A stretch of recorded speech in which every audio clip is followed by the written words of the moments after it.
चलो section number 36 एक बार अभी तक क्या पढ़ा है। सेक्शन नंबर 36 सिर्फ आपके सामने नाम लूंगा, आपको बताना है डिडक्शन मिलेगा या नहीं, और ऑन सम कंडीशन है तो वो आपको बताना पड़ेगा। स्टॉक एंड ट्रेड का इंश्योरेंस, एम्प्लॉय का इंश्योरेंस कैश में नहीं होना चाहिए, याद है आपको। बोनस और कमीशन टू एम्प्लॉइज, एक सेकंड बेटा ध्यान से सुनना, जितना इंपॉर्टेंट सेक्शन 36 नहीं है उससे कहीं ज्यादा इंपॉर्टेंट है सेक्शन नंबर 43 भी। तो सेक्शन 36 क्या बोला है, बोनस और कमीशन टू एम्प्लॉइज का डिडक्शन मिल तो जाएगा लेकिन किससे पूछना पड़ेगा, पापा से। और फोर्थ क्या था यार, इंटरेस्ट। इंटरेस्ट में हमने क्या देखा था, पर्सनल पर्पस नहीं मिलेगा, बिजनेस पर्पस 5 लोगों से है तो मिलेगा, लेकिन सब्जेक्ट टू 43B। 5 लोग कौन कौन है, एक बार नाम बता दीजिए। Scheduled bank, scheduled bank, public financial institution, state financial corporation, state industrial investment corporation और नॉन बैंकिंग फाइनेंशियल कंपनीज। इन 5 लोगों से मिला तो आपको मिल जाएगा, लेकिन किससे पूछना पड़ेगा, पापा से। अच्छा, आप लोगों ने लोन अगर मुझसे लिया है, बिजनेस पर्पस में यूज करा है तो भी मिलेगा क्या, यस। पापा से पूछने की जरूरत नहीं है। क्लियर है आपको ये चीज। अच्छा, इसके बाद अपन ने क्या पढ़ा था, discount on zero coupon code. एक सेकंड बेटा, very important, discount on zero, very important नहीं, वेरी मतलब थोड़ा सा ट्रिकी है। Discount on zero coupon code, जो भी डिस्काउंट कंपनी पे करेगी क्या उसका डिडक्शन मिलने वाला है, यस। लेकिन बेटा किस अकॉर्डिंग मिलने वाला है, एसएलएम बेसिस, एसएलएम मेथड लगाओगे मंथली बेसिस पे, और अगर किसी महीने में 15 दिन या उससे ज्यादा होंगे तो उस महीने को आप पूरा महीना कंसीडर करोगे। एक बार मैं आपको सेक्शन 36 होने के बाद एक बार वापस से शॉर्ट ट्रिक से बता दूंगा discount on zero coupon code, जिससे जिन बच्चों को अभी तक क्लियर नहीं है वो क्लियर हो जाएगा। ठीक है, discount on zero coupon code. इसके बाद बेटा बात करेंगे अपन ने, इसके बाद कुछ पढ़ा था क्या। अच्छा, अपन ने पढ़ा था एम्प्लॉयज कंट्रीब्यूशन टुवर्ड्स अच्छे फंड। अगर एम्प्लॉय ने कंट्रीब्यूशन किया है अच्छे फंड में तो आपको उसका डिडक्शन मिल जाएगा, लेकिन गंदे फंड में किया है तो आपका उसका डिडक्शन नहीं मिलेगा। सेकंड चीज बेटा, employer contribution towards new pension scheme या फिर अटल पेंशन योजना, अगेन डिडक्शन मिल जाएगा सब्जेक्ट टू 43B। एक सेकंड, एम्प्लॉयर्स कंट्रीब्यूशन टुवर्ड्स अच्छे फंड में भी आपको किससे पूछना पड़ेगा, 43B से, यस और नो। और बेटा employees contribution towards new pension scheme, Atal pension Yojana में भी आपको किससे पूछना पड़ेगा, 43B। पापा से तो परमिशन लेनी पड़ेगी, लेकिन आपको पता है इसमें एक और चीज खास है, लिमिटेड डिडक्शन है आपको। और लिमिट क्या है, actual contribution will be compared with 10% of salary. आप भूल जाओगे एग्जाम के दिन, actual contribution will be compared with 10% of salary and whichever is lower will be allowed as deduction. और सैलरी का मतलब क्या होने वाला है बेटा, basic plus DA in terms. आप सैलरी का मतलब नहीं भूलोगे यहाँ पर, आप सैलरी का मतलब सैलरी में भूलोगे, आप सैलरी का मतलब यहाँ नहीं भूलोगे, basic plus DA in terms आपको याद रहेगा। लेकिन आप पता है क्या भूल जाओगे, 10% है या 12% है, क्योंकि कहीं जगह पर आप डिफरेंट रेट्स पढ़ने वाले हो। तो मैंने आपको क्या बताया, employers contribution towards new pension scheme या अटल पेंशन योजना में आपको डिडक्शन मिलेगा subject to limit of 10% of salary. Clear है आपको ये चीज। एंड आपको बेटा किससे पूछना पड़ेगा, पापा से। अब एक काम करते हैं अपन, जल्दी से छोटे से पॉइंट इसके एक बार अपन क्विक रिकैप। एक सेकंड, एक पॉइंट और बचा है अपना। आपको पता है सेक्शन 36 अभी तक तो डिडक्शन की बात कर रहा था, एकदम से टैक्सेबिलिटी की बात कब करी थी, जब एम्प्लॉई का कंट्रीब्यूशन आपने डिडक्ट किया था लेकिन आपने उसको जमा नहीं किया ऑन और before due date of filing income tax return. Sorry, मैंने आपसे क्या बोला, एम्प्लॉई का कंट्रीब्यूशन आपने बेटा डिडक्ट तो किया, लेकिन डिडक्ट करके आप अपनी पॉकेट में रख के सो रहे हो। आपको पॉकेट में रख के सोना नहीं चाहिए था, आपको उसको कहां जमा करना था बेटा, रिस्पेक्टिव फंड में उसकी ड्यू डेट तक। अगर आपने नहीं करा, ध्यान से सुनना, अगर आपने नहीं करा तो सरकार आपको क्या करने वाली है, पनिश। और सरकार क्या बोल रही है, हम आपको उसका क्या कर देंगे, टैक्सेबल। एक काम करूंगा बेटा, जब सेक्शन 36 हो जाएगा तो with respect to this portion, ये जो आपको दिख रहा है ना, employee contribution towards welfare fund, इससे रिलेटेड आपसे कुछ ऐसे क्वेश्चन पूछूंगा जो कि आपको प्रेजेंस ऑफ माइंड से मुझे बताने चाहिए। ठीक है, थोड़े से कुछ अच्छे लेवल के वो क्वेश्चंस होंगे। Employee contribution towards welfare fund, इसके बाद बेटा बेड डेट अपन लास्ट में देखते हैं। आप आ जाइए, फैमिली प्लानिंग एक्सपेंस।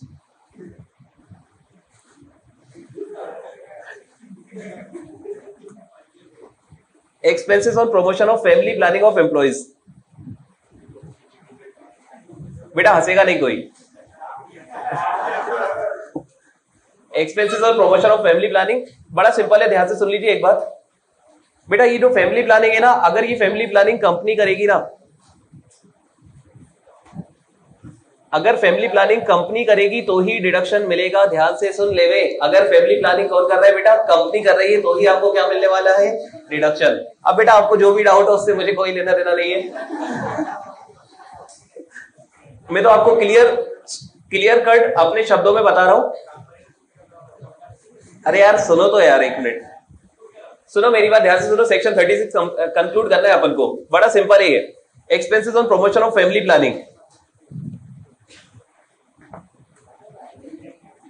तो ध्यान से सुनना भैया, अगर कोई कंपनी फैमिली प्लानिंग कर रही है तो उसको डिडक्शन मिलेगा। अगर रेवेन्यू एक्सपेंडिचर है तो कितना मिल जाएगा? 100%। आपको वैसे भी पता है रेवेन्यू एक्सपेंडिचर पे कितना ही डिडक्शन मिलता है? 100%। अच्छा, कैपिटल एक्सपेंडिचर पे 100% मिलता है क्या? नहीं, कुछ स्पेशल सेक्शंस में मिलता है, बाकी सेक्शन पे तो क्या मिलता है? उसमें डेप्रिसिएशन।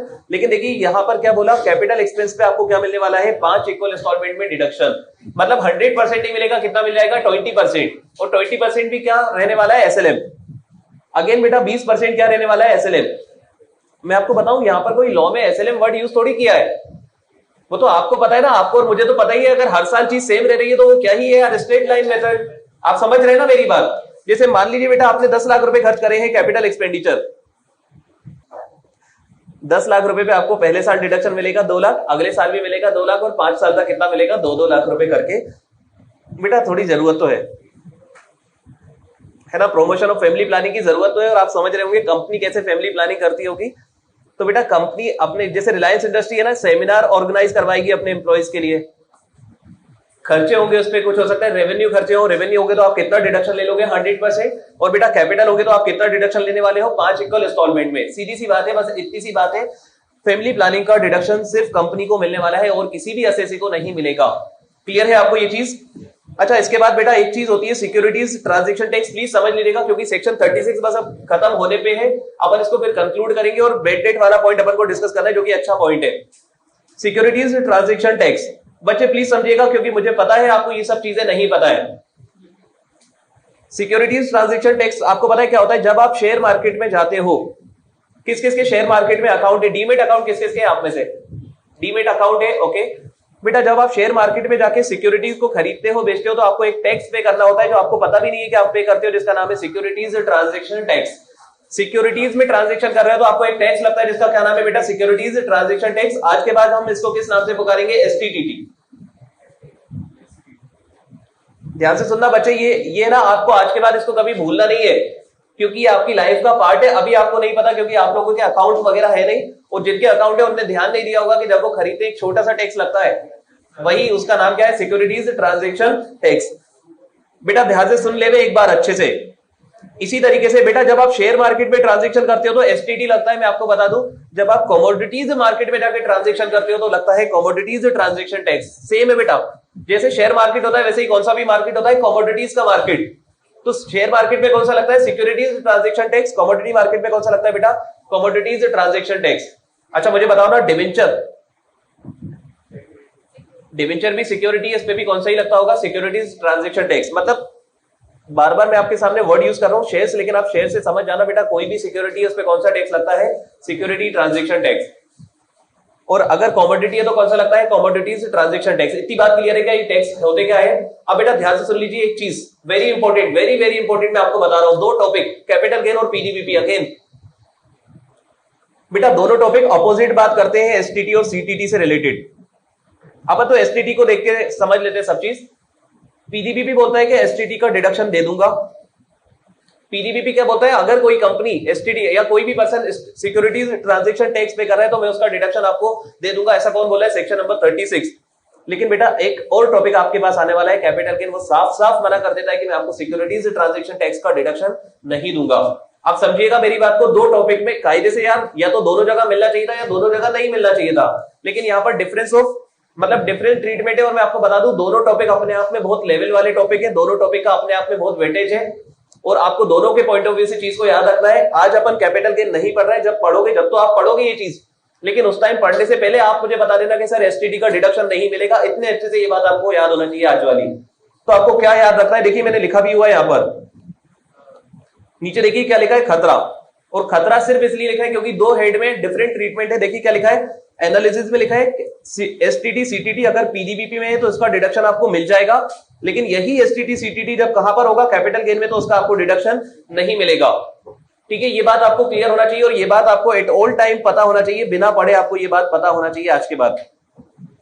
ये इतनी इंपॉर्टेंट बात है, मैं आपको बता दूं, क्योंकि कैपिटल गेन का शायद कोई भी क्वेश्चन, मतलब कैपिटल गेन के बेटा, कैपिटल गेन आप समझना, कैपिटल गेन मतलब शेयर मार्केट वगैरह की बात होती है, वहां पर एसटीटी बार बार आपके सामने आ सकता है देखने को।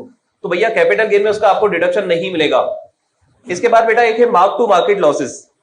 समझिएगा बात को, note very important for you, फिर भी मैं आपको बता देता हूं ताकि आप एक्चुअली क्या है, कभी कभी कुछ बातें करने से आपके दिमाग में थोड़ा सा डेवलपमेंट आता है, थोड़ा सा आप डेवलप कर पाते हो। आप मुझे एक चीज बताइए, एक शेयर मार्केट में आपने शेयर खरीदे रिलायंस के, 1000 नंबर है, 1000 शेयर आपने खरीदे और बेटा 2000 रुपए मार्केट प्राइस है, तो बताओ 1000 शेयर 2000 मतलब 1000 शेयर 2000 रुपए के हिसाब से खरीदे, मतलब कितने के शेयर खरीदे हैं?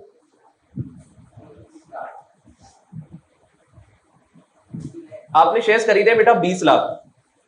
आप इसको इस तरीके से अज्यूम करिएगा, इसको इस तरीके से लीजिएगा कि आपके मम्मी पापा ने आपको 20 लाख रुपए दे दिए और आपने उसको लगा दिया है कहां पर? शेयर मार्केट के अंदर।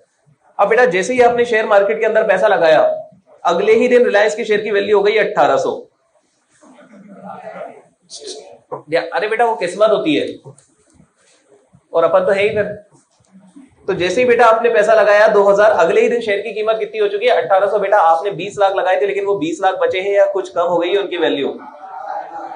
कितनी हो चुकी है? 18 लाख। आपको कितने का लॉस हो चुका है?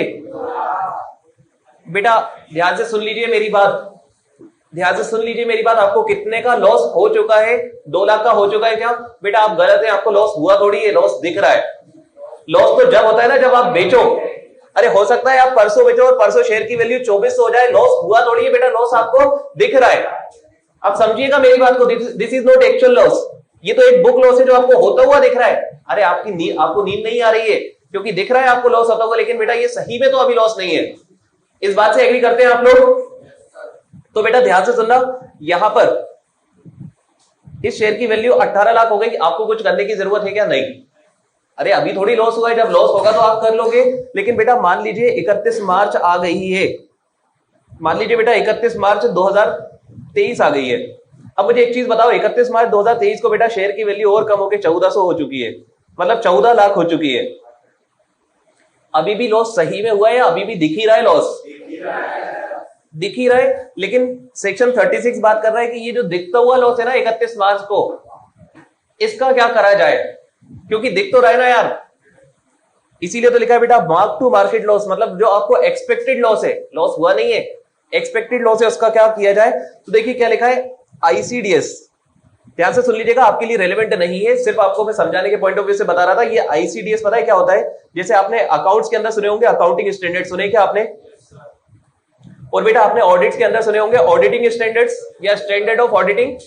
स्टार्ट हो चुके क्या? कौन सा चल रहा है? Overall objective of independent audit in conduct of audit in accordance with standard, यही वाला चल रहा है, इसी से स्टार्ट हुआ है। अरे ये सुनो, अबे नालायक को नाम बताओ मुझे उसका, ऐसे 200 का नाम बताओ जल्दी से। अच्छा सुनो इधर देख, एक मिनट।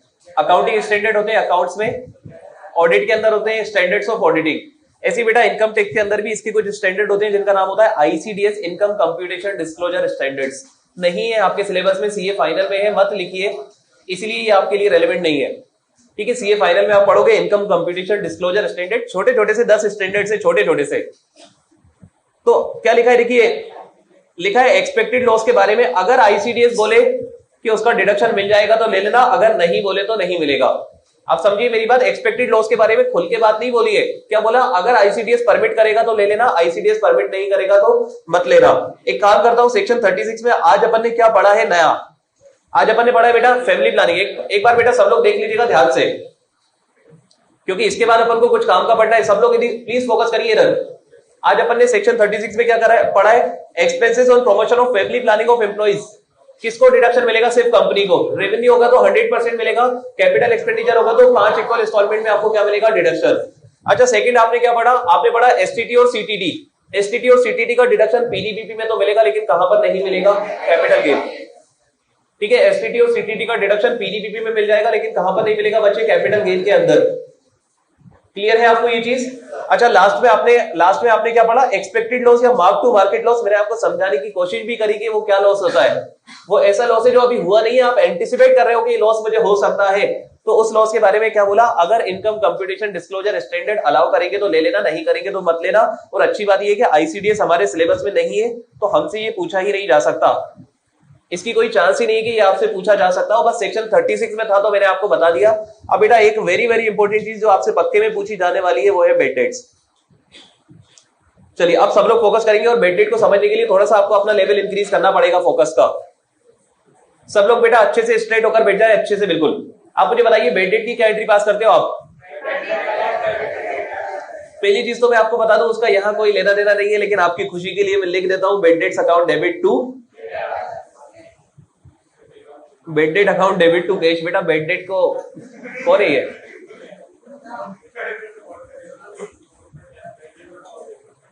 ये एंट्री पास होती है बेड डेट की, यस और नो? अच्छा ये जो बेड डेट है ये आपका क्या लॉस माना जाता है? This has been treated as your loss, है ना, इसको लॉस माना जाता है। और ये बेटा डेटर आपका एसेट कम हो जाता है, एसेट में से आपको क्या हो जाता है? माइनस, है ना, डिक्रीज इन एसेट। चलिए अब एक चीज मुझे बताइए, मतलब अपन तो एक केस ले लेते हैं बेटा, सब लोग फोकस करना है। बेड डेट अच्छा है, इसीलिए मैं आपको एक एग्जांपल के थ्रू इसको समझाऊंगा ताकि आपको थोड़ी चीजें याद रहे उसमें।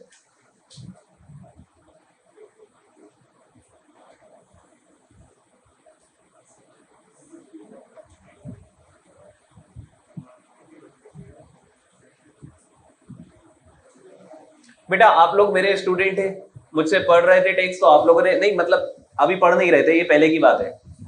आप लोग मेरे स्टूडेंट हैं, आप लोग मुझसे, मतलब मैं आपको पढ़ाने वाला था, आपने सोचा कि क्यों ना आपका जो ऑडिट वगैरह का काम है, आपके घर का फैमिली बिजनेस था, आपने वो बिजनेस मुझे दिलवा दिया। अब सुनना मेरी बात, आपको पता होगा बेटा कोई भी पर्सन फ्री में करता है क्या काम? नहीं, बदले में क्या चार्ज की जाती है? फीस। तो यहां पर मैंने आपको ऑडिट की सर्विसेज प्रोवाइड की है, मैंने आपकी फर्म का ऑडिट किया है, बदले में आपसे मैं 50,000 रुपीज की फीस चार्ज करने वाला हूं। 50,000 रुपीज की मेरी फीस है जो मैं आपसे चार्ज करने वाला हूं। सब लोग ध्यान दीजिएगा, मैंने आपका ऑडिट तो कर दिया बेटा, अपन बात के पक्के हैं, मैंने आपका ऑडिट तो कर दिया, लेकिन आप पता है जैसे ही मैंने ऑडिट कर दिया आपका, जैसे ही आप साइंड बैलेंस शीट मुझसे लेके गए, मैंने आपसे फीस मांगी तो आपने बोला जो उखाड़ सकते हो उखाड़ लो, फीस तो नहीं देंगे। सुनना मेरी बात बेटा, ऐसे ही होता है, वो तो है ना, ध्यान से सुनना आप लोग। आपने मुझसे क्या बोल दिया? जो उखाड़ सकते हो उखाड़ लो, फीस तो नहीं देंगे। क्या इसी को बेड डेट होना बोलते हैं? जब सामने वाला ठोक के बोलता है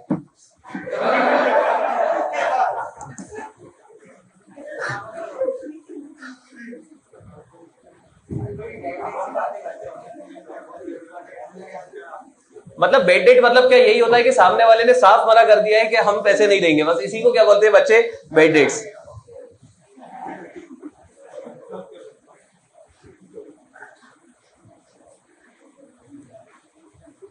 इसी को क्या बोलते हैं यार? Bed date. ये क्लियर है आपको? अब मेरी एक चीज बताना, ये जो बेड डेट हुआ है, सामने वाले के मिस्टर माज है, मिस्टर माज के 50,000 रुपीज डूब चुके हैं। अच्छा मिस्टर माज ने क्या 50,000 रुपीज पे टैक्स पे कर दिया होगा? आप बताओ ना यार, उनकी फीस थी, उन्होंने अक्रूवल बेसिस पे फीस को शो करा होगा अपने पीजीबीपी के अंदर, और उन्होंने 50,000 रुपीज पे क्या पे कर दिया होगा बेटा? टैक्स। मतलब मिस्टर माज को एक नुकसान हो रहा है या दो नुकसान हो रहे हैं? सरकार को टैक्स दे दिया उस फीस पे जो कि मिली नहीं कभी। अरे ये सो नो, फीस तो मिली नहीं, पहला नुकसान, टैक्स दे दिया दूसरा नुकसान। तो बेटा यहां पर ये जो मिस्टर माज है ना, एक ऑनेस्ट पर्सन है और इन्होंने क्या कर दिया है? टैक्स वगैरह पे कर दिया है। अब मुझे बताइए क्या मिस्टर माज के साथ सही हो रहा है या गलत हो रहा है? आप ईमानदारी से बताइए बेटा, वो इनकम जो कभी रियलाइज ही नहीं हुई। अरे रियलाइज, आपको पता है आपने ये नहीं बोला कि पैसे होंगे तो दे दूंगा, आपने बोला अगर हो बस की, अगर हो हिम्मत तो जो उखाड़ना है उखाड़ लो, मैं पैसे तो नहीं दूंगा। तो बेटा पैसा तो डूब चुका है, किसके साथ गलत हो रहा है? मिस्टर मास के साथ। मेरा आपसे क्वेश्चन है, क्या इस बेड डेट का डिडक्शन मिलना चाहिए? क्या मिस्टर मास जब यहां पर अपना पीजीबीपी बना रहे होंगे, क्या उनको यहां पर बेड डेट नाम से लिखना चाहिए 50,000 रुपीज? अरे यस और नो? तो बेटा ध्यान से सुनना, पीजीबीपी में आपको बेड डेट का डिडक्शन मिलने वाला है, बिल्कुल मिलने वाला है, लेकिन जब ही मिलने वाला है जब पहले आपने उस पर क्या पे किया हो? टैक्स। सुनना मेरी बात, पीजीबीपी में आपको बेड डेट का डिडक्शन मिलने वाला है, लेकिन मिलने की एक कंडीशन क्या है? आपने पहले उसको क्या करा हो यार? इनकम में शो करा हो। समझना मेरी बात, आपको पता है सरकार आपको डिडक्शन ही इसलिए दे रही है क्योंकि कभी ना कभी आपने ऐसी इनकम पे टैक्स पे कर दिया जिसपे आपको टैक्स पे नहीं करना चाहिए था। तो भैया डिडक्शन तो मिलेगा, लेकिन कब मिलेगा? जब आपने उस पर क्या पे किया हो? टैक्स। क्या आपको एक बात क्लियर है with respect to bad debt? इतनी बात तो आपको ध्यान रखनी है कि बेड डेट का डिडक्शन तो मिलने वाला है, लेकिन कभी मिलेगा? जब आपने पहले उस पर क्या पे किया हो? टैक्स। सेकेंड चीज, अब अपन आते हैं, एक मिनट, अब अपन आते हैं कंसेप्ट पे, प्लीज फोकस करिएगा। ये सिर्फ आपको केस अपना अलग बन रहा है, वो दूसरी वजह है उस केस को बनाने की। 3617 is talking about bed date. देखिए क्या बोल रहा है, दो टाइप की चीजें होगी बेटा, एक्चुअल और प्रोविजन फॉर बेड डेट। एक तो होता है बेटा एक्चुअल बेड डेट, एक सेकेंड, एक्चुअल मतलब आपने मना कर दिया यार, आपने मना कर दिया तो वो कौन सा वेटेड होता है बेटा? एक्चुअल। अच्छा, प्रोविजनल मतलब मुझे मालूम है आपने आज तक किसी की फीस नहीं पे करी, तो उसको क्या बोलते हैं? प्रोविजन। जब मुझे डर सता रहा है कि आप मुझे फीस पे नहीं करोगे, उसको क्या बोलोगे? Provision for bad debt. Agree करते हो इस बात से? बेटा मैं आपको एक चीज बता देता हूं, इनकम टैक्स में पीडीबीपी की अभी तक मैं आपको बहुत सारी कहानियां बता चुका हूं। जैसे मैंने आपको बताया कि कभी भी आपको लैंड का डिडक्शन नहीं मिलेगा इन पीडीबीपी, बताया मैंने आपको बताया। और मैंने आपको क्या बताया? कोई भी एक्सपेंस का बेनिफिट लेने के लिए it must be related to business profession. कुछ इंप्लाइड चीजें मैंने आपको बताई हुई है। आज मैं आपको तीसरी चीज बताने जा रहा हूं।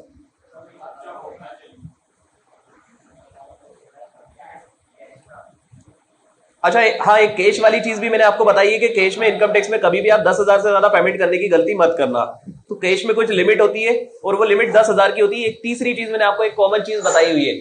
आज मैं आपको चौथी चीज बता रहा हूँ। चौथी चीज आपके बहुत काम आने वाली है, बहुत सुकून आपको देने वाली है कि बेटा कोई भी प्रोविजन इनकम टैक्स में, कोई भी खर्चा प्रोविजनल बेसिस पे अलाउड नहीं होगा।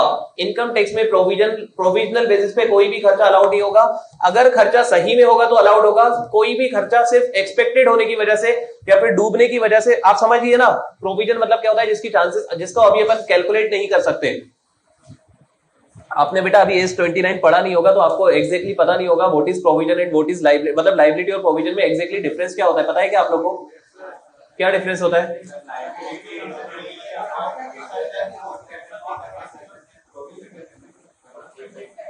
मैं शॉर्ट में एक बार आपको बता देता हूं। लाइबिलिटी, प्रोविजन,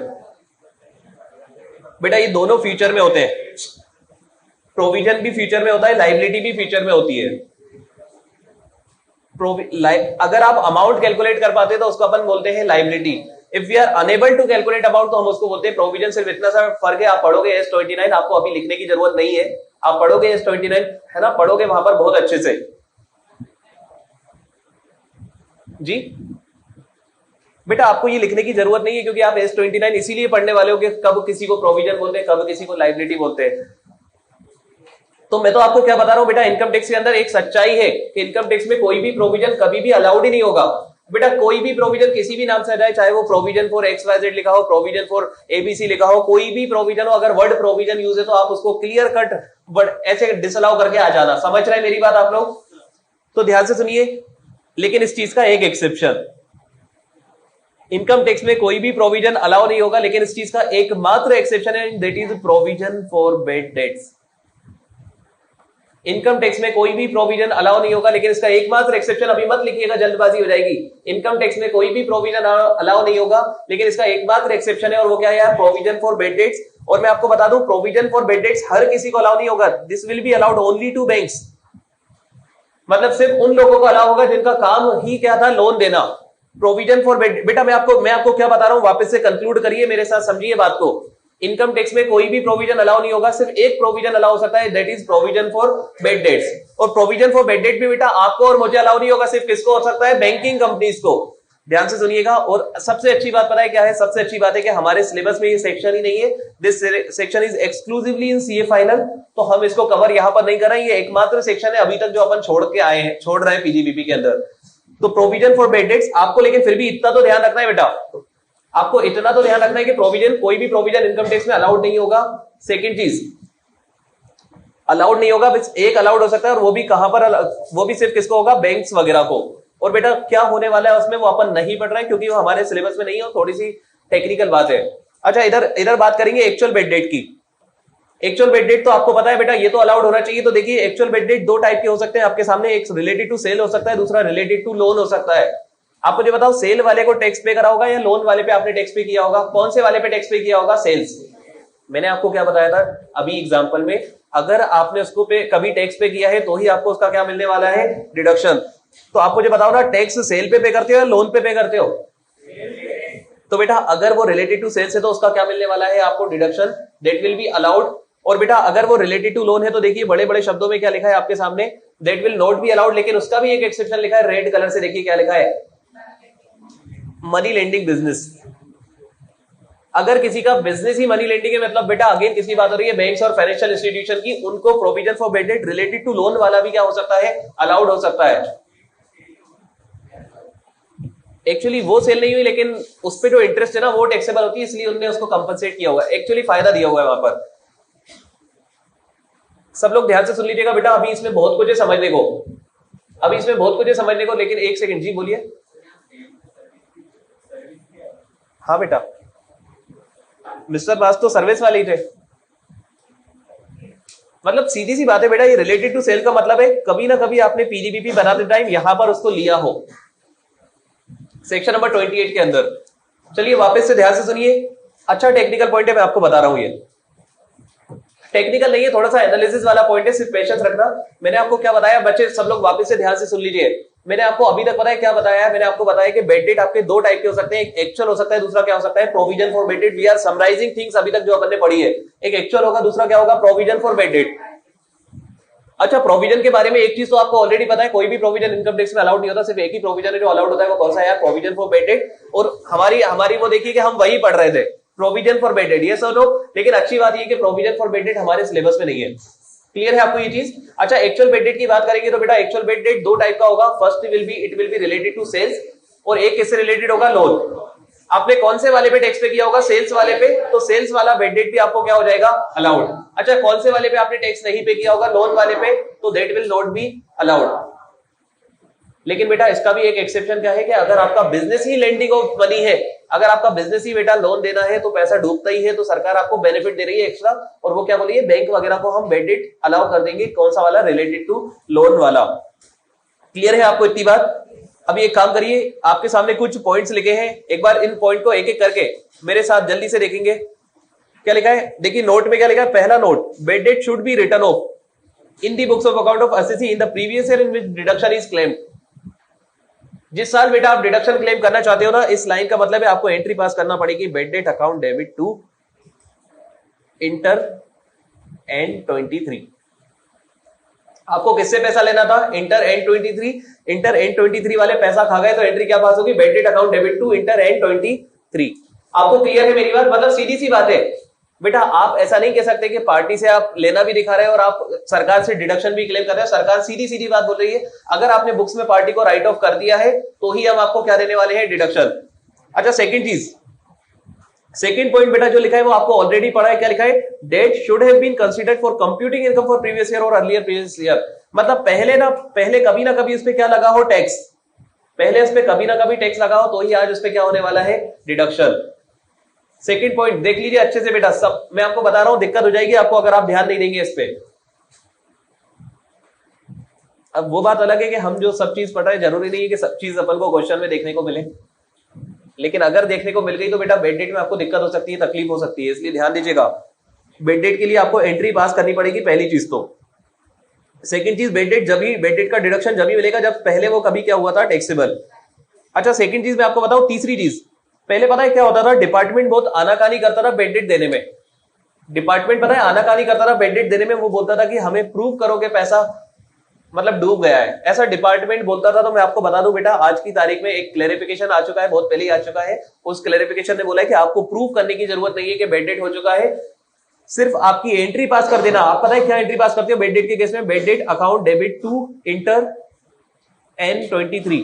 बेटा सिर्फ ये एंट्री पास कर लेने को सफिशिएंट एप्रोप्रिएट ऑडिट एविडेंस, मतलब अपन ऑडिट की भाषा में कहां घुस गए, इस सिर्फ एंट्री को पास करने को मान लिया जाएगा कि आपका पैसा डूब चुका है। अगर आपने एंट्री पास कर दी बुक्स में तो इनकम टैक्स वाले को मानना पड़ेगा कि आपका पैसा डूब चुका है जी। फिर fourth point is related to ICDS, और ICDS ठीक है, आप एक बार रीड कर लीजिए अगर आपको समझ आए तो। जी बोल, बेड डेट होता क्या है, आप लोगों ने मुझे कोई सर्विस दिया, मैंने आपको कोई सर्विस दी, बदले में पैसा देने से मना कर दिया, तो जो पैसा डूब जाता है इसको अपन क्या बोलते हैं बेटा, बेड डेट। और बेड डेट की एंट्री आप लोगों ने मुझे बताई थी, bad debt account debit to debtors. मैंने आपसे एक सिंपल सा क्वेश्चन पूछा था, क्या बेड डेट का डिडक्शन मिलना चाहिए, क्योंकि बेटा पैसा डूब रहा है तो क्या उसका डिडक्शन मिलना चाहिए। अब बेटा मैंने आपको एक लॉजिक क्या बताया था कि ध्यान से सुनिएगा, मैंने आपको बताया था कि अगर वो बेटा जो पैसा डूबा है ना, जैसे ये एग्जांपल पे आया वापस अपन, मैंने बेटा मिस्टर मास, मतलब एक पार्टी है मिस्टर मास और एक पार्टी है आप लोग, इंटर नवंबर 23। तो देखिए मैंने आप लोगों को ऑडिट की सर्विस प्रोवाइड की थी। मैंने आप लोगों का क्या किया था, ऑडिट। समझ लेना बात को, इसलिए से बता रहा हूं क्योंकि बहुत समझने वाला ये टॉपिक है, बिना समझे तो इसमें कुछ होने नहीं वाला। मैंने आपको क्या करा था, मैंने आपका ऑडिट करा था बेटा, कितने का ऑडिट करा था, 50,000, मतलब फीस मेरी थी 50,000 with respect to that audit. मैंने जैसे ही आपसे 50,000 रुपए मांगे, आप लोगों ने बेटा देने से मना कर दिया। आप लोगों ने शायद बोला था कि नहीं देंगे, जो उखाड़ना है उखाड़ लो। तो इसी को क्या बोलते हैं बेटा? Bad debt. जब आप बिल्कुल वजनदारी के साथ बोल देते हैं नहीं दूंगा पैसा, उसी को क्या बोलते हैं यार? Bad debt. ऐसे ही होता है ना यार। अब एक सेकेंड, अब मुझे आप बेचारे मिस्टर मास के पॉइंट ऑफ व्यू से सोचिएगा, ये एक पर्सन है जिसने बेटा 50,000 रुपए की एक सर्विस दी थी, उसका पैसा नहीं मिला, क्या इनका नुकसान हो गया है? यस, इनका क्या हो गया है? 50,000 रुपए डूब गई, इनका नुकसान हो गया। बेटा इनका एक और नुकसान पता है क्या हो रहा है? जब ये मिस्टर बाज अपना पीजीबीपी कैलकुलेट कर रहे होंगे, तो बेटा जब ये पीजीबीपी बनाएंगे तो ऑडिट फीस पता है अक्रूअल बेसिस पे, कैश बेसिस पे थोड़ी बनता है बेटा। किस बेसिस पे बनता है? Accrual basis. तो क्या अक्रूअल बेसिस पे ऑडिट फीस 50,000 इन्होंने शो कर दी होगी? यस। और बेटा उस पे उनको क्या भी लग गया होगा? टैक्स। तो क्योंकि इस 50,000 रुपए पे इनको टैक्स लग चुका है, आप मुझे बताइए मिस्टर बास को एक नुकसान थोड़ी हो रहा है, कितने नुकसान हो रहा है? दो। पहला नुकसान तो क्या हो रहा है सर? 50,000 डूब रहे हैं, पहला नुकसान। और दूसरा नुकसान सर, जो पैसा मिला ही नहीं उस पर हमने क्या पे कर दिया होगा? टैक्स। तो सरकार बोलती है अगर मिस्टर बास का ये दूसरा वाला नुकसान हो रहा है ना, अगर मिस्टर बास टैक्स पे कर चुके हैं और पैसा डूब जाता है, तो सरकार बोल रही है हम आपको बैड डेट का क्या दे देंगे? डिडक्शन। किस किस को ये बात क्लियर है? आपको बात क्या क्लियर होना चाहिए? अगर कभी बेटा इनकम टैक्सेबल थी और आज पैसा डूब गया, तो आपको क्या होने वाला है? उसका डिडक्शन मिलने वाला है। एक सेकंड, फिर अपन ने इसको यहां पर चार्ट के फॉर्म में देखा था कि भैया बैड डेट दो टाइप के हो सकते हैं, एक्चुअल और provision for bad date. Provision for bad date, provision मतलब क्या होता है? आप लोगों ने मुझे बताया था, जिसका अमाउंट नहीं कैलकुलेट कर सकते उसको क्या बोलते हैं? प्रोविजन। मतलब फ्यूचर में कोई ऐसा अमाउंट पे करना है जो कि अमाउंट पता ही नहीं है कितना पे करना है बेटा, उसको क्या बोलते हैं? प्रोविजन। तो मैंने आपको क्या बताया था याद रखने लायक? ये मुझे आप बताइए। मैंने आपको बताया था इनकम टैक्स में प्रोविजनल बेसिस पे खर्चा अलाउड होगा ही नहीं।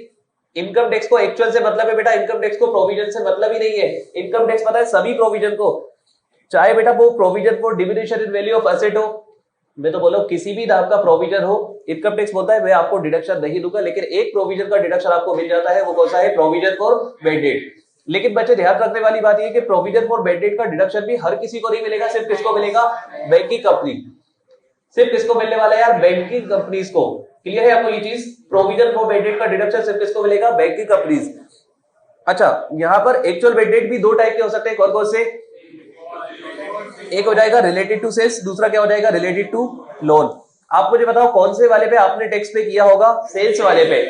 अरे सेल्स ही तो इनकम होती है ना यार, तो सेल्स वाले पे आपने क्या किया होगा? टैक्स। तो बेटा सेल्स वाला पैसा मतलब वो पैसा जिसपे आप टैक्स पे कर चुके हो, डूब चुका है, तो क्या आपको उसका डिडक्शन मिल जाना चाहिए? तो रिलेटेड टू सेल्स है तो आपको उसका क्या मिल जाएगा? डिडक्शन। लेकिन बेटा रिलेटेड टू लोन है तो आपने कभी टैक्स थोड़ी पे किया है, तो आपको डिडक्शन नहीं मिलना चाहिए। लेकिन देखिए क्या लिखा है? रिलेटेड टू लोन में लिखा है नॉट अलाउड।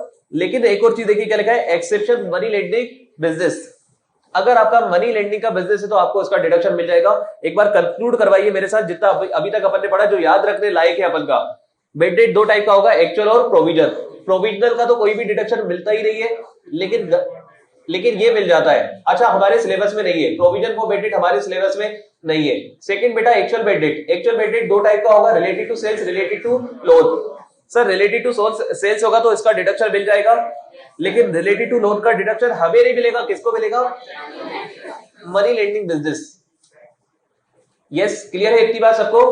अब बेटा ध्यान से सुनिएगा सभी लोग, इसी ट्रांजैक्शन को अपन आगे बढ़ाते हैं। ये ट्रांजैक्शन बहुत इंपॉर्टेंट है एग्जाम के पर्सपेक्टिव से जी। हाँ, बैंक को मिलेगा ना, बैंक का बिजनेस होता है ना लैंडिंग, ये बैंक के लिए है बेटा, ये बैंक के लिए लिखा है बेटा। इसको वापस इधर इसी एग्जांपल के थ्रू समझेंगे वापस से। 50,000 रुपए का बैड डेट हो गया था और इसका डिडक्शन मिलना चाहिए नहीं मिलना चाहिए, आप बता दीजिए। लिखा है टैक्स पे कर दिया था, आप बताओ मुझे डिडक्शन मिलना चाहिए नहीं मिलना चाहिए? मिलना चाहिए था, यस और नो? अच्छा, सेकंड चीज बेटा, डिडक्शन इसका मिलना चाहिए था, लेकिन पता है क्या हुआ? डिडक्शन आपने ले लिया, ये पीजीबीपी बन रहा होगा मिस्टर बास का, और इन्होंने क्या क्लेम कर लिया यार? Bad debt. कुछ भी गलत नहीं करा, सही करा है, क्योंकि ये उनका टैक्सेबल था, मतलब पहले टैक्सेबल था, आज वो डूब गया तो उन्होंने क्या क्लेम कर लिया है? Bad debt. अब मुझे एक चीज बताइएगा बेटा, आज के 3 साल बाद, 3 years लेटर,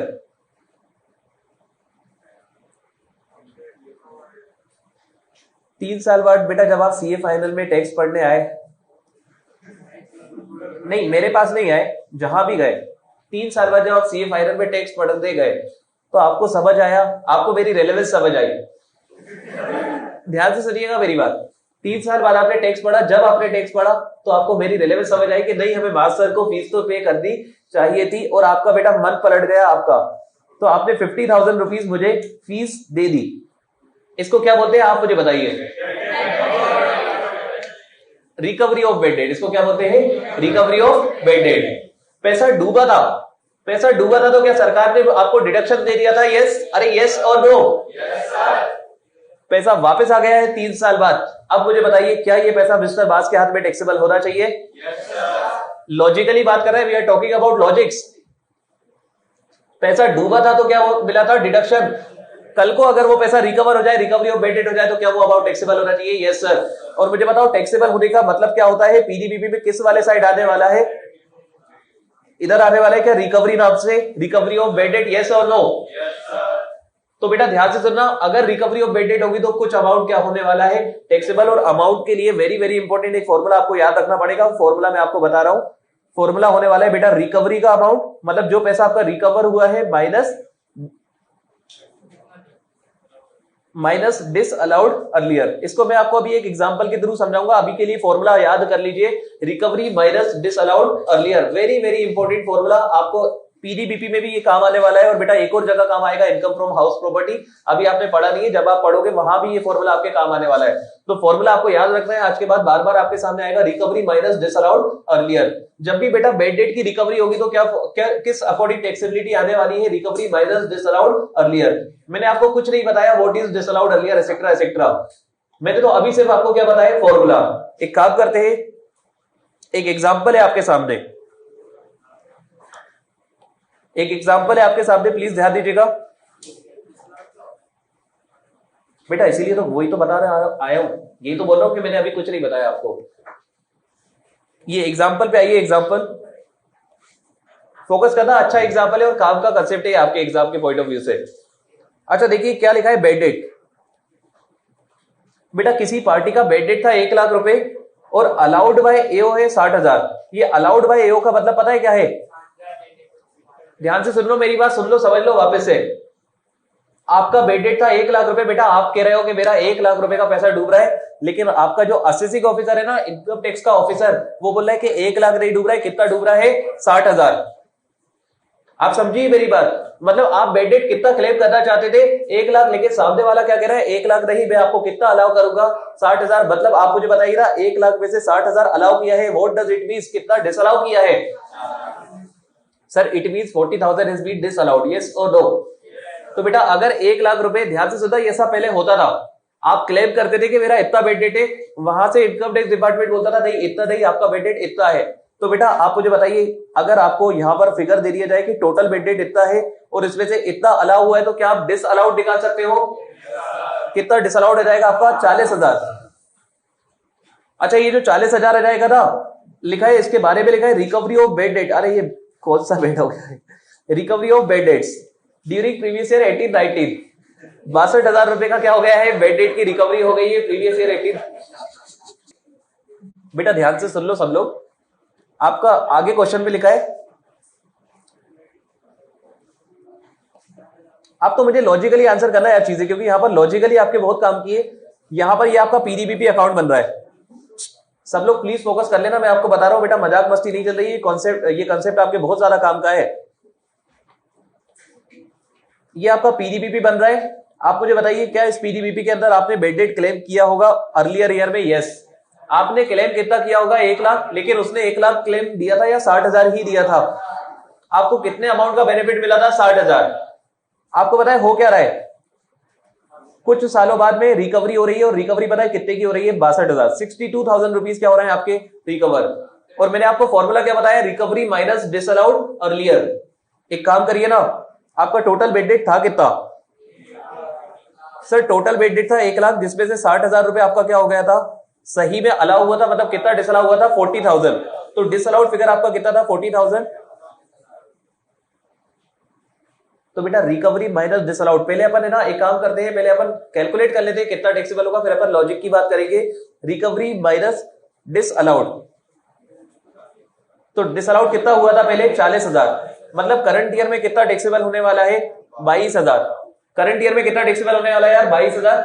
बच्चे ध्यान से सुनना, अभी लॉजिक बताऊंगा, अगर नहीं सुना समझ में, मतलब आपको वैसे तो लॉजिक बताने की जरूरत पड़ना नहीं चाहिए, लेकिन मैं आपको लॉजिक बता रहा हूं, आपको ध्यान से सुन लेना इस बात को। बेटा आप मुझे बताओ, आपका बेडेड हुआ कितना था? 1 लाख। आपने सरकार से मांगा तो सरकार ने अलाउ कितना किया था? 60,000। इसका मतलब क्या 40,000 पे आप ऑलरेडी टैक्स पे करके बैठे हो। 40,000 रुपीज वो अमाउंट है जो उसने डिसअलाउ कर दिया था, और डिसअलाउ करने का मतलब क्या है? इस पे आप ऑलरेडी क्या कर चुके हो? टैक्स पे कर चुके हो। तो बेटा अब 62,000 रिकवर हो रहा है ना, तो आप पता है क्या कर रहे हो? उस 62,000 में से पहले आप उस वाले तरफ अलॉट कर रहे हो अमाउंट को, जो कि पहले से आप टैक्स पे कर चुके हो। आप पता है, मैं आपको बताऊं, आप यहां पर है ना अलाउ की जगह पे भी यूज कर सकते थे, लेकिन उसमें आपका नुकसान हो जाता, उस पर आपको टैक्स लग जाता। बेटा यहां पर अपन असेसी का फायदा देख रहा है, तो यहां पर 40,000 वो अमाउंट है जिसपे टैक्स आप पे कर चुके हो। तो बेटा जब आपको 62,000 रुपए मिल रहे हैं, तो आप बोल रहे हो इसमें से 40 तो वो वाले हैं जिसपे मैं ऑलरेडी क्या पे कर चुका हूं यार? टैक्स। लेकिन बचे हुए 22,000 क्या आउट ऑफ दिस 60,000 है? यस। तो बेटा ये जो बचे हुए 22,000 है, ये आज क्या होने वाले हैं? टैक्सेबल। किस किस को ये बात क्लियर हो रही है? ईमानदारी से बता सकते हैं आप, कोई दिक्कत वाली बात नहीं है, कंसेप्ट अपने बहुत काम का है। Recovery minus disallowed earlier. वापस से ध्यान से सुनिए, बेड डेट की रिकवरी हो गई, क्या कितना अमाउंट टैक्सेबल होने वाला है? फॉर्मूला बताइए आप मुझे। Recovery minus disallowed earlier. भाड़ में रहा है लॉजिक, फॉर्मूला क्या है? Recovery minus disallowed earlier. 1 lakh रुपए का बेड डेट है जिसमें से 60,000 अलाउ हुआ था, मतलब कितना डिसअलाउ हुआ था? 40,000।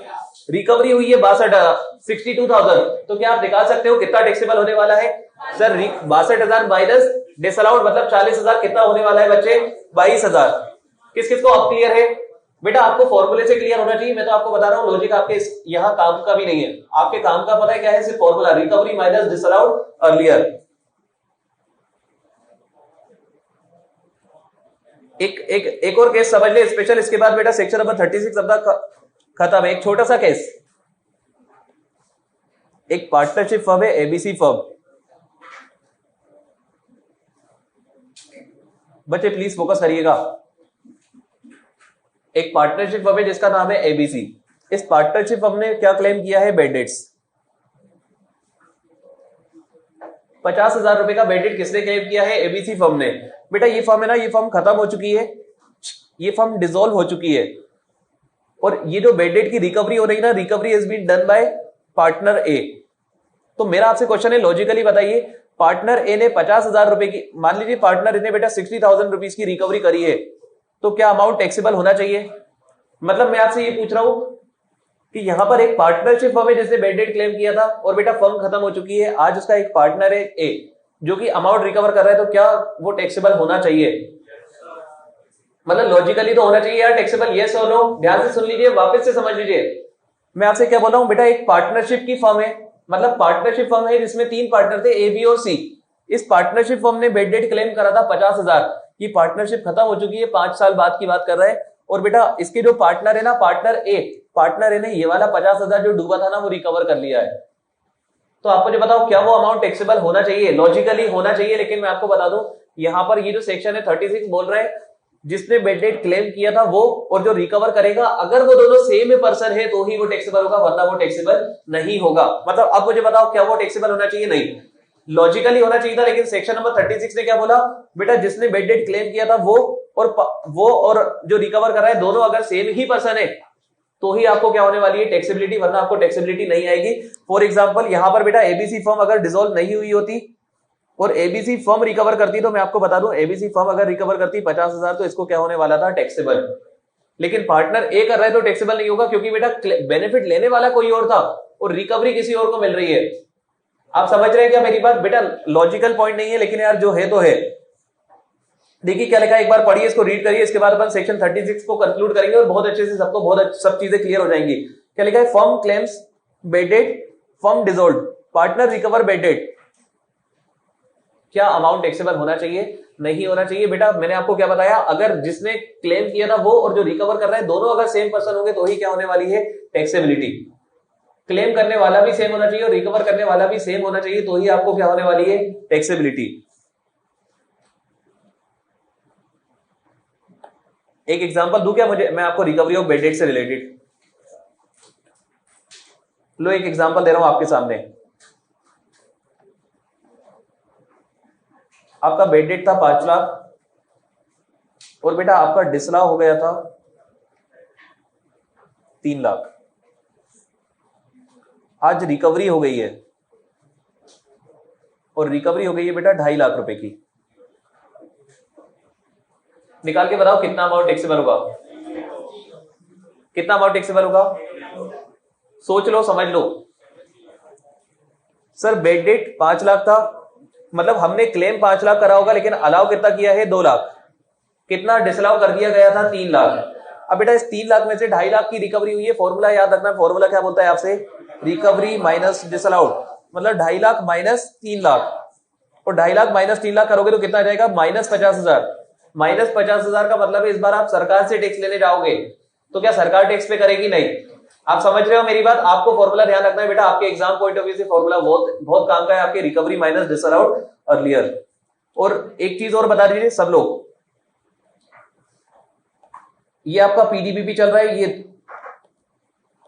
ये बेटा आपका पीडीबीपी है, यहां पर आपका सेक्शन नंबर 28 के अंदर कितनी चीजें आती थी, सिर्फ मुझे ये जानना है आपसे, सेक्शन 28 के अंदर कितनी चीजें आती थी, 11 चीजें। वो अपन ने पढ़ा था ना, एनी प्रॉफिट और gain arising from business profession, import export से रिलेटेड बहुत सारी चीजें, वो कितनी टोटल चीजें थी, 11। इसके अलावा मैंने आपको बताया था सेक्शन नंबर 41, और मैंने आपको बताया था इसमें आने वाली है टोटल 4 चीजें, और 4 में से पता है एक तो क्या है, balancing charge. What was balancing charge, sir 80 रुपए के असेट को जब हम 89 में बेचते थे, in case of SLN method, 80 रुपए के असेट को जब हम 89 में बेचते थे, तो जो 9 रुपए का प्रॉफिट कमाते थे उसको हम क्या बोलते थे, बैलेंसिंग चार्ज।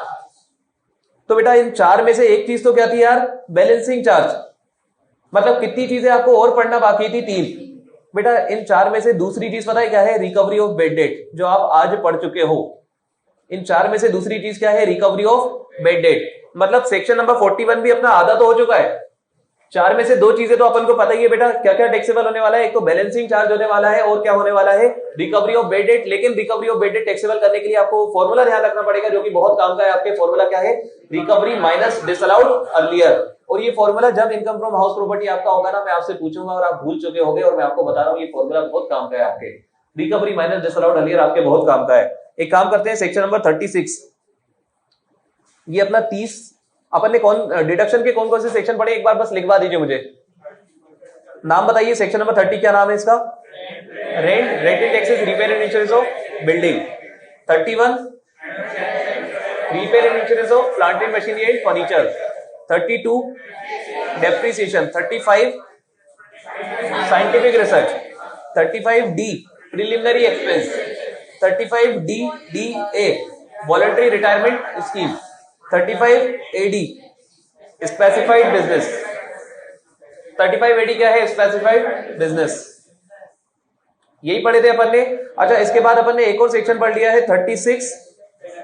36 क्या है, स्पेसिफिक डिडक्शन। बेटा एक काम करते हैं, अपन स्पेसिफिक डिडक्शन को अब फिंगर टिप्स पे लेके आएंगे, और जब तक अपने फिंगर टिप्स पे नहीं आएगा ना, अपन आगे नहीं बढ़ेंगे। सेक्शन नंबर 36 प्लीज फोकस करेंगे सभी लोग। सेक्शन नंबर 36 के अंदर आप लोगों ने क्या क्या पढ़ा है, प्लीज बुक सब बंद कर दीजिए, सब लोग इधर फोकस करिए, इधर फोकस करिए। और बेटा इसके बाद अपन को बहुत काम का सेक्शन पढ़ना है, सेक्शन नंबर 37, इसलिए इधर फोकस करिए। 36 अपन 37 पे आगे नहीं बढ़ेंगे जब तक 36 अच्छे से याद नहीं होगा पूरा। सेक्शन नंबर 36 स्पेसिफिक डिडक्शन, नाम लेके बात होने वाली है। सबसे पहली चीज थी स्टॉक इन ट्रेड का इंश्योरेंस, डिडक्शन मिलेगा। फिर आपने पढ़ा एम्प्लॉय का इंश्योरेंस करवाया, डिडक्शन मिलेगा, प्रोवाइडेड कैश में नहीं होना चाहिए। आप गूगल पे कर दो, फोन पे कर दो, भीम कर दो, यूपीआई कर दो, internet banking, NEFT, RTGS, ECS कुछ भी कर दो चलेगा, लेकिन क्या नहीं होना चाहिए बेटा, कैश। क्लियर है आपको ये चीज, सबको क्लियर है ये चीज। सेकंड चीज, अगर आपने बोनस और कमीशन पे करा है अपने एम्प्लॉय को, आपको डिडक्शन मिल जाएगा, लेकिन किससे पूछना पड़ेगा, पापा से। बेटा पापा बहुत काम के हैं। बोनस और commission to employ will be allowed as deduction subject to 43B। इसके बाद आपने पढ़ा interest on loan taken for personal purpose, deduction नहीं मिलेगा। बिजनेस पर्पस है तो 5 लोगों से, 5 लोग कौन कौन यार, scheduled bank, public financial institution, state financial corporation, state industrial investment corporation और नॉन बैंकिंग फाइनेंशियल कंपनी। अगर इन 5 लोगों से आपको मिला है तो आपको किससे पूछना पड़ेगा, पापा से। और बेटा अगर इन 5 के अलावा आपको मिला है तो आपको पापा से पूछने की जरूरत नहीं है। 5 के अलावा मतलब आपने किसी और से ले लिया इन 5 के अलावा। अरे ये सो नो, वापस से interest on loan, personal purpose, deduction not allowed. Business purpose 5 लोगों से अलाउड होगा सब्जेक्ट टू 43B। अच्छा 5 लोगों के अलावा है तो भी अलाउड हो जाएगा, लेकिन विदाउट 43B। क्लियर है आपको ये चीज।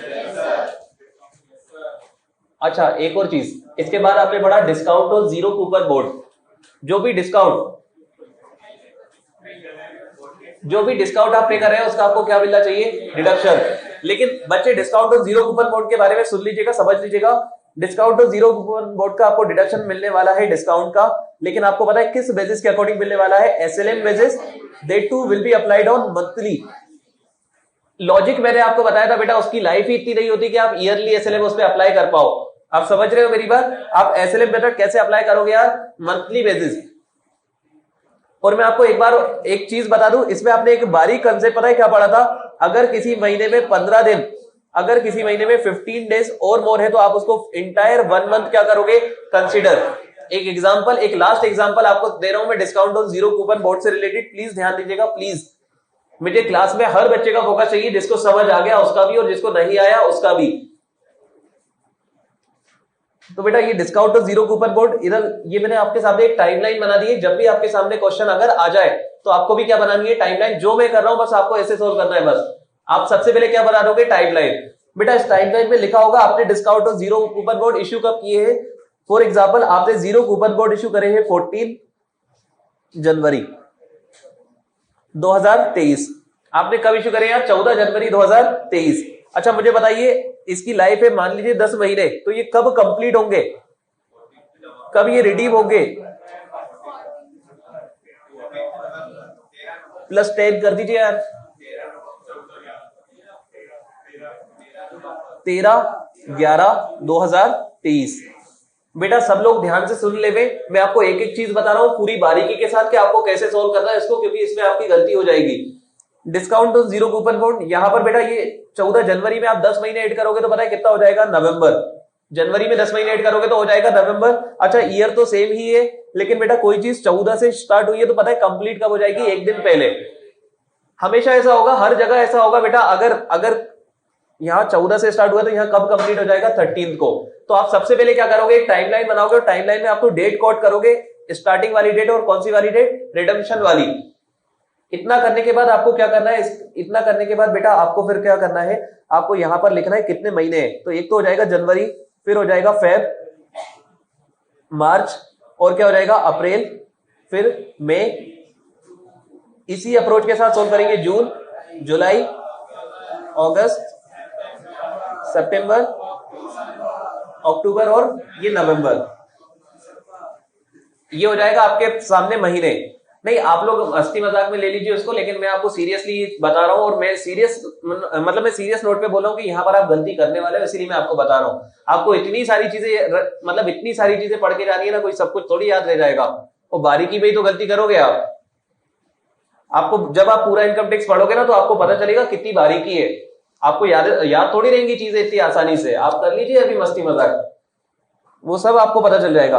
तो आप मुझे यहाँ पर, आप तो जो मैं आपको बता रहा हूँ जिसको सुनना है ईमानदारी के साथ वो सुन सकता है। यहाँ पर बेटा 14 जनवरी से स्टार्ट हुआ है, 13/11 तक चल रहा है, मतलब कितने महीने हो रहे हैं, 10 महीने। आपने क्या करा है, आपने एक टाइमलाइन बना ली है 10 महीने की, यही करा है आपने। इसके बाद बेटा आपने उसके अंदर मंथ्स को क्या कर दिया है, कॉट, कि वहां से लेके वहां तक उसमें कितने महीने हो रहे हैं। अरे ये सुनो, अब पता है आप क्या करोगे, आप मुझे बताओ, जनवरी 14 जनवरी है, मतलब जनवरी में 31 दिन होते हैं, क्या 15 दिन से ज्यादा है?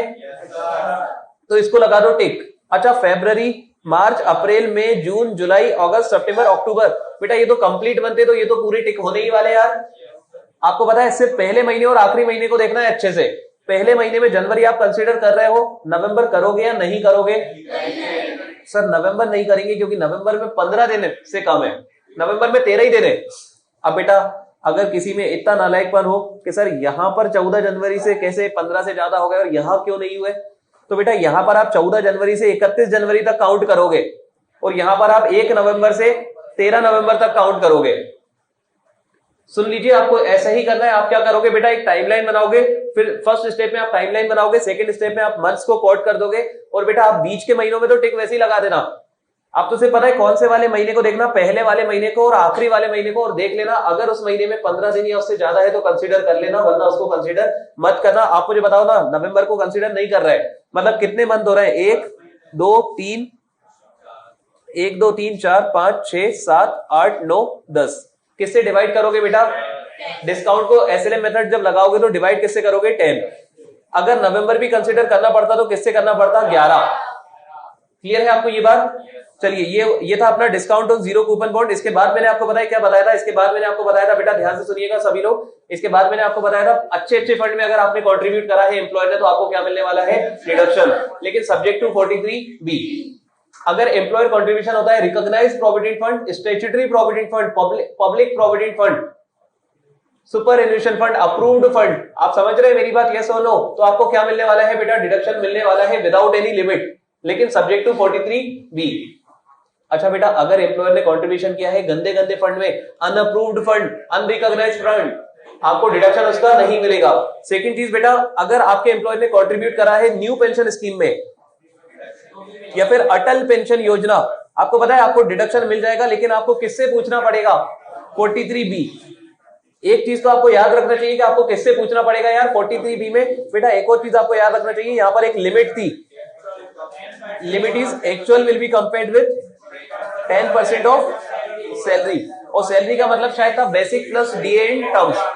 ध्यान से सुनना बेटा, अभी एक बार मैं बता रहा हूं, एक बार अभी आपसे पूछने वाला हूं, और मैं फुल मतलब आपको मौका नहीं दूंगा मैं इतना सोचने का, आपको बिल्कुल फुल मेरी फिंगर ग्रिप से लाके देना पड़ेगा सेक्शन नंबर 36 को। New pension scheme Atal pension Yojana में अगर कंट्रीब्यूशन किया तो आपको डिडक्शन मिलने वाला है एक्चुअल कंट्रीब्यूशन और 10% of salary whichever is lower. अच्छा, मैंने आपको सीटीटी एसटीटी से रिलेटेड भी कुछ बताया, security transaction tax, commodity transaction tax, क्या बताया मैंने आपको? अगर बेटा ये आपका स्टॉक इन ट्रेड है, एक सेकंड, अगर बेटा ये आपका पीजीबीपी के अंदर है, स्टॉक इन ट्रेड छोड़ो, अगर ये आपके पीजीबीपी के अंदर है तो आपको डिडक्शन इसका मिल जाएगा। लेकिन सर यही चीज जब कैपिटल गेन में आएगी तो वो साफ मना कर देगा कि मैं एसटीटी और सीटीटी का आपको डिडक्शन नहीं दूंगा। ये भी क्लियर है आपको? अच्छा, फिर मैंने आपको बताया, मैंने आपको एक और चीज बताई थी, वो एक्सपेक्टेड लॉस। अरे शेयर मार्केट में वो मार्क टू मार्केट लॉस होती है, एग्जांपल बताया था, हुआ नहीं है, होने वाला है। तो बेटा उस केस में मैंने आपको क्या बताया था, आपके लिए रेलेवेंट नहीं है। अगर ICDS income competition disclosure standard बोले कि डिडक्शन मिल जाएगा तो ले लेना, और अगर वो मना कर दे तो मत लेना। अच्छी बात ये कि हमारे सिलेबस में आईसीडीएस नाम की चीज नहीं है, तो हमसे वो नहीं पूछ सकते वो। फिर बेटा मैंने आपको बेड डेट से रिलेटेड क्या बताया? बेड डेट से रिलेटेड मैंने आपको बताया कि बेड डेट दो टाइप के होंगे, एक्चुअल और प्रोविजन। सर प्रोविजन वाला जो बेड डेट होगा ना वो किसी को नहीं मिलेगा, सिर्फ किसको मिलेगा? Banking company. लेकिन एक्चुअल वाला बेटा, एक्चुअल वाले में आपको देखना पड़ेगा related to sales, related to loan. अगर सेल्स वाला है तो डिडक्शन मिल जाएगा, लोन वाला है तो डिडक्शन आपको नहीं मिलेगा, किसको मिल जाएगा? Banking companies. क्लियर है ये वाली बात भी? और फिर मैंने आपको स्पेशल केस क्या बताया? स्पेशल केस बेटा बेड डेट से रिलेटेड दो केस बताए। रिकवरी ऑफ बेड डेट में कितना अबाउट टैक्सेबल होगा? रिकवरी ऑफ बेड डेट में कितना अबाउट टैक्सेबल होगा? Recovery minus disallowed earlier, recovery minus disallowed earlier आपका क्या होने वाला है? टैक्सेबल। ऐसे ही होने वाला है। अच्छा सेकंड चीज, एक और चीज मैंने आपको क्या बताई बेटा, बेड डेट की रिकवरी जब ही टैक्सेबल होगी जब जिसने बेड डेट क्लेम किया था और जिसने रिसीव किया है वो सेम पर्सन होंगे, तो ही क्या होगी? वो टैक्सेबल। क्लियर है आपको? बेटा हर बारीक पॉइंट अपन डिस्कस करते हैं, हर बारीक पॉइंट अपन याद रखने की कोशिश करते हैं। ऐसा जरूरी नहीं है कि एग्जाम में हर बारीक पॉइंट आएगा, और ऐसा जरूरी भी नहीं है कि एग्जाम में हर चीज आएगी। लेकिन क्या चीज आएगी वो हमें नहीं पता, क्या बारीकी आएगी वो हमें नहीं पता। इसीलिए हम क्या करते हैं यार, सब चीजों को रिमेंबर भी करने की कोशिश करते हैं, समझने की भी कोशिश करते हैं। आप समझ रहे हैं मेरी बात? बेटा इनकम टैक्स का पेपर आपको बिल्कुल भी इजी नहीं होने वाला है, मैं आपको बता दूं। मतलब मैं आपको लिटरली बता रहा हूं, आज बता रहा हूं आपको बेटा, मैं आपको बताऊं अभी आपको इजी इजी इजी लगेगा, जैसे जैसे एग्जाम आपका करीब आता जाएगा आपको बहुत टेक्निकल वो लगने लगेगा। मैं आपको ये चीज बता रहा हूं आज, जब आप एग्जाम के क्वेश्चन देख लोगे ना, एग्जाम में जिस लेवल के क्वेश्चन, पहली चीज तो बेटा इनकम टैक्स में कभी रिपीटेड क्वेश्चन नहीं आता है। मतलब कभी ऐसा हो ही नहीं सकता कि क्वेश्चन नंबर 1 कोई आ चुका है तो क्वेश्चन नंबर 1 वापस आ जाए कभी, या फिर क्वेश्चन नंबर 1 मॉड्यूल के अंदर गिवन है तो वापस आ जाए। बेटा हर क्वेश्चन यूनिक आता है, हर क्वेश्चन इनकम टैक्स के अंदर यूनिक आने वाला है आपके सामने। आपको अपना लेवल बहुत इंक्रीज करना पड़ेगा, बहुत ज्यादा मतलब फोकस करना पड़ेगा। और मैं आपको शायद ये पहले ही बता चुका हूं कि इंस्टीट्यूट सबसे ज्यादा अगर किसी पेपर में टेस्ट करती है ऑल लेवल तो वो है इनकम टैक्स। मतलब आप जो कर रहे हो आप बिल्कुल अच्छा कर रहे हो, आपसे मतलब मुझे कोई भी शिकायत नहीं है। बस मैं आपसे यही बोल रहा हूँ कि ऐसा ही कंटिन्यू करते रहिएगा, क्योंकि इनकम टैक्स को आपको सीरियस लेवल पे पढ़ना पड़ेगा। नहीं पढ़ो बेटा, सीरियस लेवल पे पढ़ने के बाद यहाँ पर आपको पास होने के लाले पढ़ने वाले हैं। जो सीरियस नहीं होगा ना उसके तो पता नहीं क्या ही होने वाला है, उसको कोई नहीं बचा सकता। तो ये आपने इतनी चीजें देख ली, कुछ छूटा तो नहीं है अपना? अच्छा ये expenses on promotion of family planning, ये छूटा है बेटा। Expenses on promotion of family planning किसको डिडक्शन मिलेगा? कंपनीज को। अच्छा कंपनी को जो डिडक्शन मिलेगा, एक चीज एक सेकंड मुझे ये बता दे, कंपनी, एक सेकंड, कंपनी को फैमिली प्लानिंग का डिडक्शन, कंपनी अगर रेवेन्यू खर्चा करेगी तो कितना मिलेगा 100%, अगर कंपनी कैपिटल एक्सपेंडिचर करेगी तो 5 इक्वल इंस्टॉलमेंट। इसके अलावा और कुछ तो नहीं था, और कुछ नहीं था। चलिए, हाँ, एक ये था ना employ contribution towards welfare fund. बेटा आपने एम्प्लॉय का हिस्सा रोका था, लेकिन आप अपनी पॉकेट में रख के बैठ गए थे, तो डिडक्शन की जगह सरकार ने उल्टा आपसे वो क्या कर दिया था, वो टैक्सेबल। एक काम करिए, वापस से सेक्शन नंबर 36 प्लीज फोकस करिएगा सभी लोग, सेक्शन नंबर 36 पर, सेक्शन नंबर 36 प्लीज फोकस करिएगा, सेक्शन नंबर 36। मैं आपके सामने बिल्कुल सुनिए, इस बार थोड़ा सा स्पीड में करेंगे, बिल्कुल 2 मिनट लगना चाहिए अपन को सेक्शन 36 को पूरा पार करने में। सेक्शन 36 में सबसे पहले आपने पढ़ा स्टॉक इन ट्रेड का इंश्योरेंस मिल जाएगा, एम्प्लॉय का इंश्योरेंस मिल जाएगा, कैश में नहीं होना चाहिए, बोनस और कमीशन टू एम्प्लॉय मिल जाएगा सब्जेक्ट टू 43B, बोनस और कमीशन टू एम्प्लॉय का मिल जाएगा सब्जेक्ट टू 43B। इंटरेस्ट और लोन पर्सनल पर्पस नहीं मिलेगा, बिजनेस पर्पस 5 लोगों से है तो 5 लोगों से तो भी मिलेगा, अदर से है तो भी मिलेगा, अदर से है तो किसी से नहीं पूछना, 5 लोगों से तो पापा से पूछना पड़ेगा। अरे ये सो दो, डिस्काउंट ऑन 0 कूपन मोड कैसे निकालोगे सर? एसएलएम बेसिस, और एसएलएम मेथड कैसे लगाओगे? मंथली, किसी महीने में 15 दिन या उससे ज्यादा हो गए तो पूरा। क्लियर है आपको ये भी? इसके बाद बेटा एम्प्लॉयज कॉन्ट्रीब्यूशन टुवर्ड्स अच्छे फंड डिडक्शन मिल जाएगा, employees contribution towards new pension scheme deduction मिल जाएगा। अच्छा, दोनों जगह किससे पूछना पड़ेगा? 43B। एक चीज जो आप एग्जाम में भूल जाओगे, एम्प्लॉयज कॉन्ट्रीब्यूशन टुवर्ड्स एनपीएस में लिमिट कितनी है बेटा? एक्चुअल कॉन्ट्रीब्यूशन और 10% ऑफ सैलरी। एसटीटी सीटीटी का डिडक्शन पीडीबीपी में नहीं मिलेगा, कैपिटल गेन में मिल जाएगा। एसटीटी सीटीटी का डिडक्शन पीडीबीपी में नहीं मिलेगा, कैपिटल गेन में। अच्छा, एसटीटी सीटीटी का डिडक्शन पीडीबीपी में मिल जाएगा, कैपिटल गेन में नहीं मिलेगा। क्लियर है ये वाला भी? फैमिली प्लानिंग का खर्चा हर किसी को नहीं मिलेगा, सिर्फ किसको मिलेगा? कंपनी को। रेवेन्यू है तो 100%, कैपिटल है तो 5 इक्वल इंस्टॉलमेंट। क्लियर है ये वाली बात भी?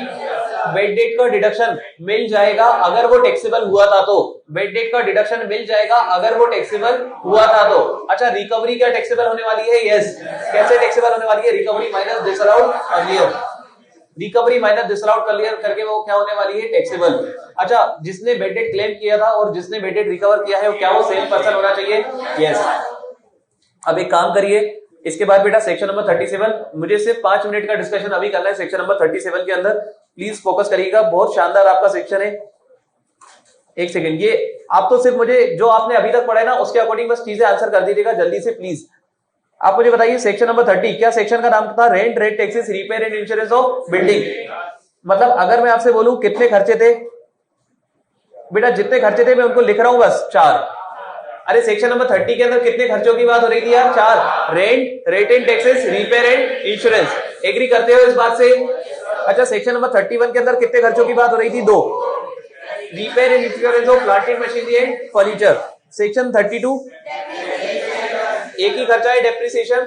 अच्छा, सेक्शन 35 सर ये सेक्शन, एक सेकेंड सर, ये सेक्शन 35 तो स्पेशल सेक्शन थे, इनको छोड़ो।